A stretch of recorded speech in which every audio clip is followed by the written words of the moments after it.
Hi guys, and today we are going to look at the BACHMANN Lner J11, or the Great Central Railway 9J. This is done by Robinson. BACHMANN seem to make quite a few Great Central locos. They did the Robinson 04, which is a freight loco. This is a freight loco too. I brought this one from Rails of Sheffield's bargain page for £80, brand new. Looks very nice. As you know, I'm an Lner fan, so it was on the hit list at some point, and we'll take a deeper look into it right now.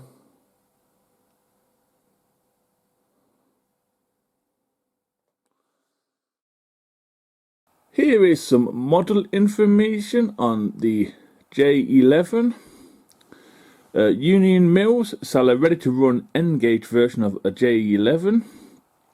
3SMR produced a 3mm kit, a white metal kit of the J11 as well.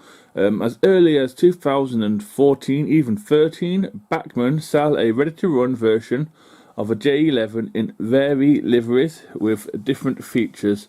Some carry the Great Central livery, which was a BACHMANN exclusive, and you have the BR version, which seems to have a smaller dough, which seems to be correct.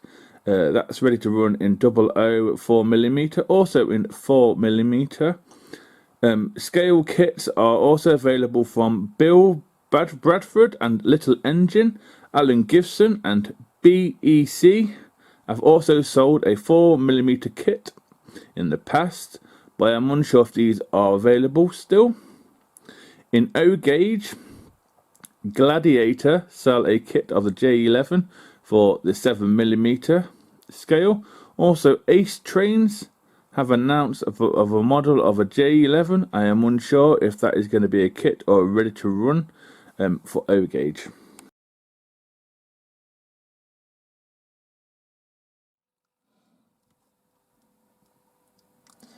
So first off, we'll start with a detail bag. Get quite a lot. Get some lamp irons, some fireman tools. You also get another holder for your tools for the tender.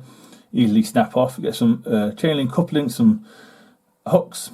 You also get some screws for the sound speaker holder. I believe that's what it is. Just there. It's quite a lot there from BACHMANN. Nice little touch with the fireman tools. I wish Hornby would do that as well.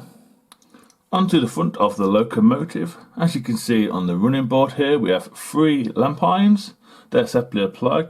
We also have a smoke box arch, which seems separately applied as well. It's got like a submarine style shutter on it. We also have a a lamp iron at the top there. We have a handrail that goes all the way around the front of the loco and down the side. We do have sprung buffers, a vacuum pipe, and a hole where the chain link should be as well. We also have the NEM pocket, with small tension lock coupling as well. And then down here, I think they're called irons to get rid of the stuff off the line, I believe, if I got that correct. And we also have where the cylinders are on the loco just there as well. As we move on to the side of the locomotive, as you can tell, this is in the plain black livery of the Lner. Not much there about the livery. We have a safety valve just there, nicely done, may I add. I do like these safety valves. We have a whistle at the top. There we have some rivets on the cab roof. We have some washout plugs down the side of the parallel boiler. We also see that handrail again. We have 2 plates. Not sure which one. One must be a builder's plate and one must be a different plate. We have a handrail just above the number. The number is 5954. Lovely writing there by BACHMANN. This locomotive is 060, as you can tell. We also have some brakes and sanding gear down the bottom here. I believe the brake rigging is already applied. We also have some motion inside. As we move on to the other side of the loco, the only thing that's different really in my opinion is the, I believe, reversing rod just there, which is plastic. I don't know if I mentioned this before, we have the cylinders inside. We also have some steps down here as well. And we have a rail going up the top of the cab too. And the dome is correct for the period, quite a tall one. The BR one is slightly short, I believe. As we have a bird's eye view of the top of the locomotive, you can see the safety valve and whistles a bit more. I do believe the whistle is metal. The dome is very nice. There's not much to see. The chimney, I think, goes all the way through, which is quite nice. Touched there by BACHMANN. And you can see the riveting on top of the cab too. As we move on to the cab, there's no glazing in the windows, I don't think. We also have some cream coloured cab, which is correct for the period. Also have some wood effect floor, which is nice. All the dials and pipes are all painted into wonderful condition. BACHMANN and I have gone through a lot of work on this. It's one of the nicest cabs I have seen. As we move on to the underneath of the locomotive, as you can see, the brake rigging has been fitted, which is a great touch there by BACHMANN. We have pickups on all 6 wheels. As we move on to the underneath of the tender, as you can see, pickups are on 4 of the wheels, the front and the back. That's about it. We also have the water scoop. I thought we did. We also have the brake rigging. We have that connection there to the locomotive, which is wires. The only thing we don't have is something to hold the loco in place. So if you're uncareful, the tender and loco does come apart and it's holding in by the wires, which takes a strain on the wires, in my opinion. Still a nice tender. Onto the bit of the tender that's behind the cab. We also have the wheel there, which I think is for a water scoop. I could be wrong. We also have the tender type badge as well. We also have the guard to stop drivers falling between the tender and loco, which goes up and down. Normally on some other loco, it's on the loco. This one's on the tender, which is correct. It is wonderfully detailed. We also have a another scoop or another handle, which I believe is probably for the coal or to let the water through to the loco. As we move on to the side of the tender, both sides of the tender are exactly the same. You got the Lner writing across the middle, nicely done. Down the bottom there you have the axle boxes and springs, suspension or springs, moulded but nice, metal wheels, nice touch. And you have finally handrails either side as well, and you also have sprung buffers laid on the front. As we move on to the back of the tender, as you can see, we have 3 handrails, one there, one in the centre, one on the other side on the tender. We also have 4 lamp irons, 3 at the bottom, 1 at the top. Very finely done. I believe they are separately applied too. We also have sprung buffers. We also have some lining around the buffer beds. I believe that's correct. We have the tension lock coupling again in M1. We also have a vacuum pipe or brake pipe. We also have them irons to stop stuff getting stuck on the track and derailing the locomotive at the bottom as well. As we have a bird's eye view of the top of the tender, the coal load is pretty nice, made of metal. It does come out as well. You can see them handles a bit more better here, the silver one, just in the corner there. We have where the water goes in. To fill up the tender for the water. Very nice touch there by BACHMANN.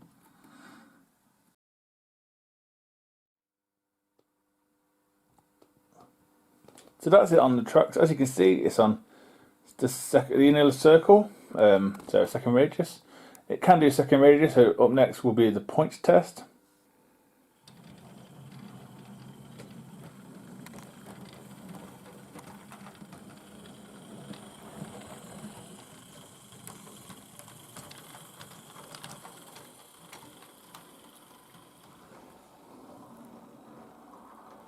Literally just past the 9 on DC. That's quite impressive. And this is on dirty track at the moment.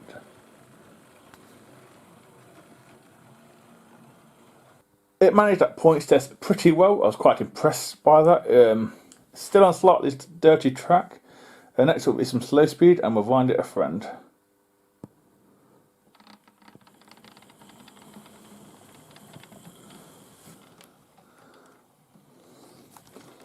Not bad, not bad.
So yeah guys, that's the end of the running session. Sorry if it was a little short, I do apologise.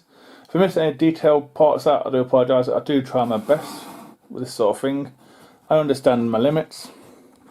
I'll show you what his running partner was and all on the track. I'm sure you can guess already. So we had the other Robertson Loco that I own. I actually own 3. And this is the 04. Later it was a Thompson 01, which I do have a Thompson 01. And the Great Western 3000 class, which I do have a Great Western 3000 class, but I thought, so you know, it's in its Lner style livery with the early crest there. Thought I'd check off with a slightly express or passenger service train. Then in the shed, as you can see, in the shed just there, behind that BACHMANN, we have the wonderful Oxford Rail N7, stunning locomotive, stunning model.